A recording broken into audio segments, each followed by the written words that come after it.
Buenos días con todos, vamos a empezar la capacitación de primeros auxilios.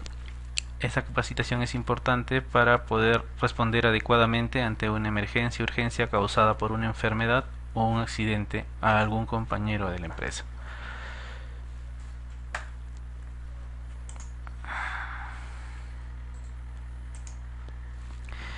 Listo.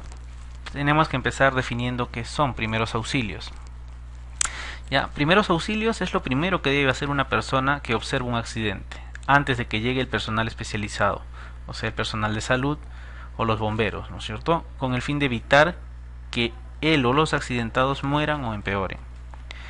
También podemos definirla como los cuidados inmediatos, adecuados y provisionales prestados a las personas accidentadas o con enfermedad antes de ser atendidos en un centro de salud. A ver, ¿cuáles son los pasos para actuar adecuadamente ante un accidente o una emergencia? Paso 1, proteger. Paso 2, avisar. Paso 3, socorrer.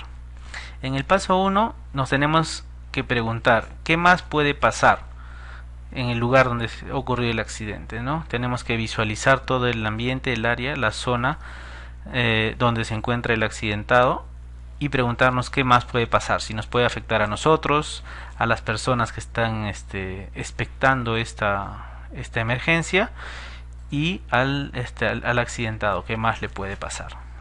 Lo segundo, una vez que hemos evaluado la zona y consideramos que es segura para el rescatador, la víctima y los testigos, pasamos al segundo punto, que es avisar. Y aquí nos tenemos que preguntar qué debemos decir, ¿sí?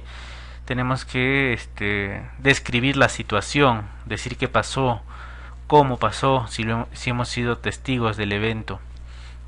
Y vamos a ir describiendo y respondiendo las preguntas que nos haga el personal que está acudiendo al rescate, sean los bomberos o la ambulancia de salud que está dirigiéndose hacia el punto de la emergencia. ¿Listo? Lo tercero es socorrer. Y la pregunta que tenemos que hacernos es ¿cómo podemos ayudar? ¿No es cierto? Y nuestros primeros auxilios van a depender mucho de cuánto sabemos de primeros auxilios. Ya con el hecho de haber evaluado la zona, de haber avisado al sistema de salud de respuesta de emergencia, ya estamos haciendo primeros auxilios, ¿no es cierto? Entonces también tenemos que preguntarnos con qué contamos, ¿no? Cuántas personas más podrían ayudarnos para poder responder a esta emergencia.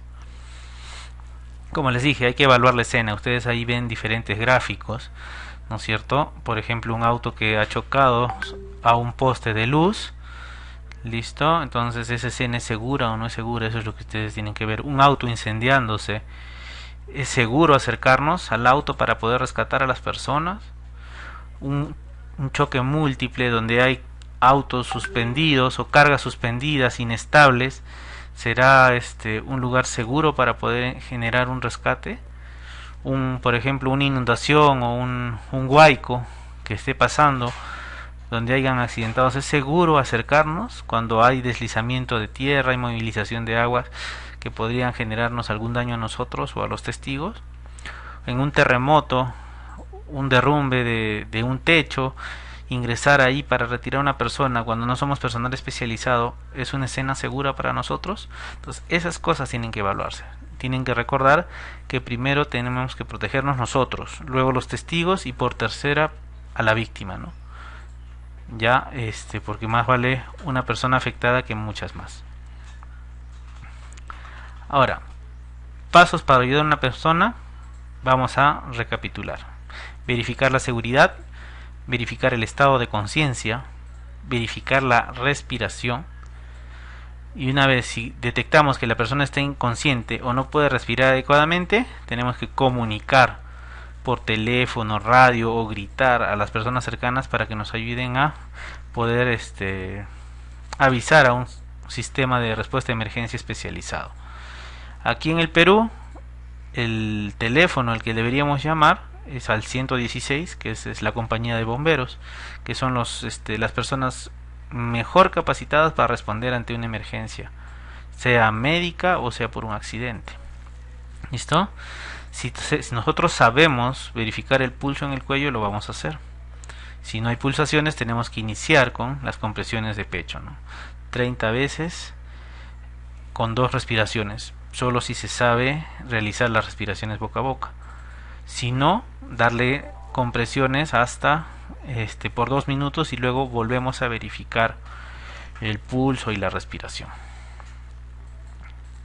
Entonces, los primeros auxilios para una persona que esté en paro cardiorrespiratorio, tenemos que hacer RCP, ¿no? Reanimación cardiopulmonar. Entonces, ¿qué hacemos primero? Evaluamos la escena. Si la escena es segura, nos podemos acercar a la víctima. Nosotros preguntamos si se encuentra bien. Si la persona no responde y no respira o no respira normalmente, como que está jadeando o está boqueando, ¿sí? Entonces activamos el sistema de respuesta de emergencias, llamamos al 116, les decimos de que hay una persona que está en paro, que no respira, no está consciente, no tiene pulso y que por favor traigan un DEA. Y luego de habernos comunicado, mantenemos la línea abierta y iniciamos las compresiones cardíacas. Como les dije, 30 compresiones, 2 respiraciones si le sabemos hacer, y si no sabemos hacer respiración boca a boca, hacemos compresiones por 2 minutos y luego verificamos pulso. Esto hasta que llegue el personal de salud. Para nosotros poder evaluar a un paciente, es importante que para evaluar la conciencia, nosotros toquemos los hombros del paciente, sacudamos un poco y hablando de forma enérgica, preguntarle: señor, ¿está usted bien? Si no responde, para nosotros esta persona está inconsciente. Podemos acercar el rostro hacia su mentón y su nariz para ver si es que sentimos su respiración o si vemos que se eleva o no el pecho. Si no evidenciamos ninguna de estas dos, la persona para nosotros no respira o no respira adecuadamente. ¿Listo? Entonces tenemos que luego tomar el pulso carotidio. ¿Dónde es la toma del pulso? Es en el cuello. ¿Listo? Uno se toca a la altura media lateral del cuello con los dedos índice, medio y anular, y si en 6 segundos sentimos una pulsación, esa persona tiene latidos. Pero si en 6 segundos o en 10 segundos no sentimos pulsaciones, entonces para nosotros esa persona no tiene pulso. Si tenemos dudas de cómo tomar el pulso, basta con que la persona esté inconsciente para nosotros considerarlo en paro. Listo, como ya les adelanté, el paso 2 es activar el sistema de respuesta a emergencias. Aquí en Aratlas tenemos que avisar a nuestro jefe inmediato y sobre todo llamar al jefe de sistemas integrados de gestión. El número está ahí, 973-263-649. Nos comunicamos con la ingeniera Úrsula y le comunicamos el evento. Luego de esto, llamamos al 116, donde ellos nos van a preguntar qué pasó, dónde ocurrió el evento, cómo ocurrió el evento y quiénes son los que están implicados. ¿Listo? El paso 3 para el tema de paro cardiorrespiratorio es realizar las compresiones. Tenemos que deprimir el pecho por lo menos 5 centímetros de profundidad. ¿Listo? Nuestros codos tienen que estar rectos y paralelos al pecho, al piso, y generar las compresiones, 30 compresiones por 2 ventilaciones o el número de compresiones rápidas y fuertes durante 2 minutos. Luego volvemos a verificar el pulso. Listo, ahí ven en las imágenes cómo localizamos el punto de compresión, cuál es la posición. Listo, nosotros es importante que sepamos que tenemos que utilizar los músculos de la zona lumbar, no los músculos de los brazos. Los brazos tienen que estar rectos y firmes y tenemos que ayudarnos con nuestro propio peso para deprimir el pecho. Esto lo vamos a aprender en los entrenamientos los que tienen que aprender esto adecuadamente son los que quieran participar como brigadistas de respuesta a emergencias, donde vamos a tener un entrenamiento donde van a aprender a hacer esta maniobra adecuadamente. ¿Listo? El paso 4 es la vía aérea. Aquí lo que estamos viendo es que tenemos que colocar a la persona con la maniobra frente mentón para poder aperturar la vía aérea y él pueda inhalar aire. ¿Listo? Entonces con la mano izquierda tocamos la frente y con la mano derecha el mentón y elevamos y ponemos en hiperextensión el cuello para que pueda alinearse la vía aérea y pueda ingresar aire por allí. ¿Listo? Esto también es de forma teórica, y cuando hagamos el entrenamiento con los brigadistas ellos van a hacer de forma interactiva conmigo. Luego pasamos a la buena ventilación, y la buena ventilación corresponde a 2 ventilaciones cada 30 compresiones. Deben ser de golpe, fuertes y únicas. Si hay presencia de secreciones o material, se tiene que limpiar el área, y si aún se sigue llenando de secreciones, solo proceder con las compresiones. Luego de 2 minutos verificamos el pulso. Listo. En el tema de RCP o de reanimación cardiopulmonar, esto es simplemente para conocimiento. La práctica es lo que hace que se haga un buen RCP, y eso lo van a aprender las personas que quieran participar en la brigada de respuesta a emergencias. Listo. Pero vamos a pasar a otro ítem, que es el de control de heridas y hemorragias. Aquí vemos que los tipos de hemorragias pueden ser capilares, venosas o arteriales. La más peligrosa y la que puede desangrar rápidamente a una persona es una hemorragia arterial. ¿Cómo la reconocemos? Porque esta sale como chorro, ¿no es cierto? Es intermitente. En cambio la hemorragia por la ruptura de una vena sale de forma continua. ¿Listo? Y la capilar es cuando sale en diferentes puntitos, ¿no? Como por ejemplo cuando nos raspamos con una superficie rugosa, ¿no? Y hay emisión de sangre de manera puntiforme en diferentes lugares, ¿no? Entonces, ¿cómo manejamos las hemorragias? Lo más importante es hacer compresión directa del punto hemorrágico. Lo que deberíamos hacer es colocar apósitos encima de la hemorragia para poder contener y que de paso se esté formando el coágulo. Entonces es importante que nosotros no retiremos los apósitos que ya están mojados, sino colocar otros limpio por encima de para que el coágulo no se desprenda. Si a pesar de que estamos haciendo compresión directa con el apósito y sigue sangrando, lo siguiente que podemos hacer es un vendaje compresivo. Listo, con el vendaje compresivo, como lo ven en imagen, evitamos hacer nosotros la presión y podemos trasladar al paciente hacia un centro de salud para que puedan resolver el problema de la hemorragia de forma definitiva. Ahora, el torniquete solo se aplica cuando hay amputación total del miembro afectado o de la zona afectada, ¿sí? Pero antes del torniquete se puede generar un vendaje compresivo y eso podría ser suficiente, ¿no? Listo, aquí vamos a una imagen de un torniquete. Como les dije, en amputación traumática se requiere un elemento rígido y flexible y se aplica a la raíz de los miembros que han sido amputados. Vamos a pasar ahora al tema de fracturas, donde tenemos que diferenciar entre fractura cerrada y fractura abierta. La fractura cerrada se caracteriza porque si nosotros visualizamos deformidad en alguna zona o en la zona donde ha sido el golpe, la contusión, como ven en la imagen superior, listo, la piel está indemne, pero sí presenta deformidad y dolor, ¿no? Como ven esa manito. Ahora, una fractura abierta es que el hueso o las partes blandas se visualizan, hay mayor dolor y mayor riesgo de infección, ¿no? Como ven en la parte inferior. Algo que se tiene que entender aquí, que por los huesos, como ven en las imágenes, atraviesan arterias, nervios, y si nosotros tratamos de recolocar ese hueso que se ha roto, podemos romper nervios, podemos romper arterias y empeorar el cuadro. Es por eso de que solo se inmoviliza en las fracturas cerradas, y en las fracturas abiertas se cubre con apósito y se inmoviliza para poder trasladar al paciente. ¿Listo? Entonces, resumiendo, las fracturas abiertas, hay preservación de los tejidos blancos, hay que prevenir la infección y hay que conseguir la conciliación de la fractura, pues, para recuperar la función. Entonces, en el campo no movilizamos la zona lesionada cubrimos con apósitos estériles o limpios, trasladamos de inmediato al centro de salud. ¿Listo? En las fracturas cerradas tenemos que conseguir la consolidación y recuperar la función. Eso ya se puede hacer con un yeso, una férula de yeso, o con una intervención quirúrgica. Eso ya lo determina el traumatólogo.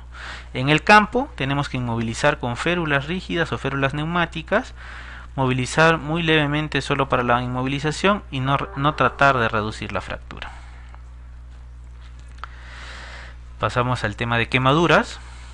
Aquí vemos que hay diferentes grados de quemaduras: primero, segundo y tercer grado, y tienen cada una sus características. Ahora, las quemaduras se pueden dar por calor, frío o electricidad.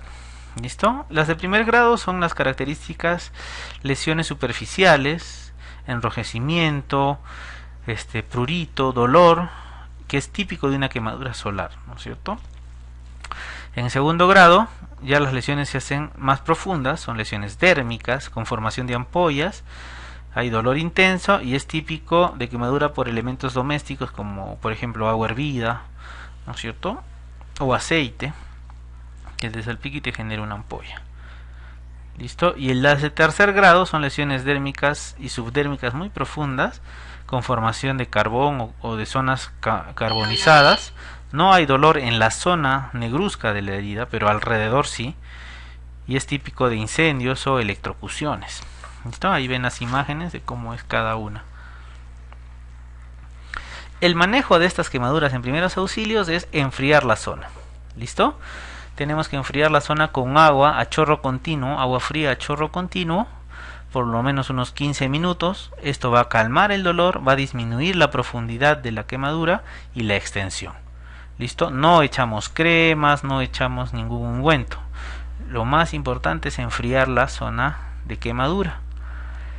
¿Listo? Así, luego de esos 15 minutos, cubrimos con un apósito la zona de quemadura y trasladamos a un centro de salud. Siguiente ítem: los atragantamientos. ¿Listo? O obstrucción de la vía aérea por algún cuerpo extraño. ¿Listo? El signo universal de la asfixia es que la persona que se está atragantando lleva las dos manos al cuello y no puede hablar. En estos casos nosotros tenemos que realizar la maniobra de Heimlich. ¿Listo? Como ustedes pueden ver, el señor estaba comiendo, quiso hablar, se atoró. El cuerpo extraño, su papa cocida, se quedó atascada en la glotis de la vía aérea y por lo tanto no hay ingreso ni salida de aire. Para esto su amiga se colocó detrás de él, colocó el puño a nivel del vértice de la boca del estómago y con movimientos hacia adentro y hacia arriba trata de expulsar el aire que esté en los pulmones para poder generar una presión positiva que saque ese cuerpo extraño de la garganta, ¿listo? De la laringe. Es importante también decirles que esta maniobra solo se hace en personas conscientes. Cuando la persona se torna inconsciente, tenemos que iniciar RCP. Es importante que les diga que esta capacitación o esta pequeña charla se ha dado para poder concientizar de la importancia de conocer estos temas para que ustedes puedan formar parte de la brigada de emergencias. Entonces, voy a pedir que se acerquen con la ingeniera Úrsula los que quieran formar parte de la brigada, anotarse en la lista y se informará a estas personas voluntarias las fechas de los entrenamientos específicos de cada módulo que hemos tocado. Una reflexión, antes de esto vamos a contestar algunas preguntas que me han llegado. Por ejemplo, la primera: ¿la maniobra de RCP puede aplicarse en niños y bebés de la misma forma que en adultos? La maniobra de RCP para niños mayores de 3 años es exactamente igual. ¿Listo? Ahora, para niños menores de 3 años hasta antes de recién nacidos, la maniobra se hace con una sola mano, no con las dos. La depresión del pecho es la misma. ¿Listo? Ahora, en bebés hay una técnica diferente, pero estas cosas no se enseñan en este curso porque aquí no trabajan ni bebés ni niños, solamente para adultos. Ya cuando teníamos habilitada la cuna se hacía un entrenamiento a las señoritas de la cuna que cuidaban a los bebitos y a los niños para que puedan realizar el RCP para esas personas. ¿Listo? De todas maneras, a las personas de la brigada se les va a enseñar también cómo hacer RCP a niños y a recién nacidos. Siguiente pregunta. ¿Se deben hacer torniquetes? Como lo manifesté, el torniquete solo está indicado cuando hay amputaciones, sea de miembro superior o miembro inferior, que no podamos contener el sangrado con un vendaje compresivo. En caso de hemorragia nasal, ¿qué se debe hacer? No, lo primero que tenemos que hacer es obstruir con el dedo índice y el pulgar ambas fosas nasales, colocar hacia adelante a la persona por 5 minutos. ¿Listo? Sentada hacia adelante, inclinada un poco hacia adelante, unos 15 a 20 grados, y con las manos, con el índice y el pulgar, contener la hemorragia de las fosas nasales durante 5 minutos. Esto debe contener la hemorragia, y luego de eso puede ser trasladado hacia un centro para que visualicen si es que ha sido un sangrado anterior o posterior. Si es que esta hemorragia no se contiene, hay que trasladar a la persona, porque lo más probable es que sea una hemorragia posterior y eso requiere intervención con taponamiento nasal. Y eso ya lo hace el médico en el centro de salud. ¿La fractura es lo mismo que una fisura? No. La fractura es cuando ya se rompió el hueso totalmente. O sea, su estructura ya no es normal, por eso genera deformidad. Sin embargo, la fisura es como cuando se raja algo, es una fractura parcial o superficial del hueso, que entonces no va a haber deformidad. Sí va a haber dolor, porque hay compromiso de la placa superficial del hueso, pero no va a haber deformidad. Entonces, cuando hay un dolor a consecuencia de un golpe y no ha habido deformidad o no se diagnostica fractura, de todas maneras tiene que ir al centro de salud para que tomen una placa y visualicen si hay o no una fisura. ¿Cómo se diferencian? Primero, la fractura es mucho más dolorosa que una fisura. Segundo, la fractura genera deformidad. Y tercero, la fractura genera impotencia funcional. ¿Qué quiere decir? Que por el dolor no puedes mover el miembro que está afectado. Siguiente pregunta. ¿Cuánto tiempo se debe mantener el agua fría en caso de quemaduras? El tiempo en el que tiene que estar el miembro afectado en el agua es por lo menos 15 minutos, con agua a chorro continuo. No se debe utilizar hielo, porque el hielo, el tomate o cualquier otra cosa, sobre todo primero vamos a hablar, el hielo puede producir una quemadura por frío, por lo tanto no se debe utilizar. Agua fría a chorro continuo. Tomate, cremas, aceite de camión, nada se pone en una quemadura, porque puede generar mayor inflamación y además una infección de la zona. Entonces el único tratamiento para quemaduras es enfriar la zona con agua a chorro continuo y luego de los 15 minutos cubrir con un apósito y trasladarlo al centro de salud. Listo, estas son todas las preguntas que me han hecho. Entonces, volver a invitarlos para que conformen la brigada, y una reflexión final es: quien no vive para servir, no sirve para vivir. ¿Listo? Entonces espero que la convocatoria haya sido efectiva y sean muchos nuestros voluntarios para conformar la brigada. ¿Listo? Muchas gracias por su atención. Eso sería todo.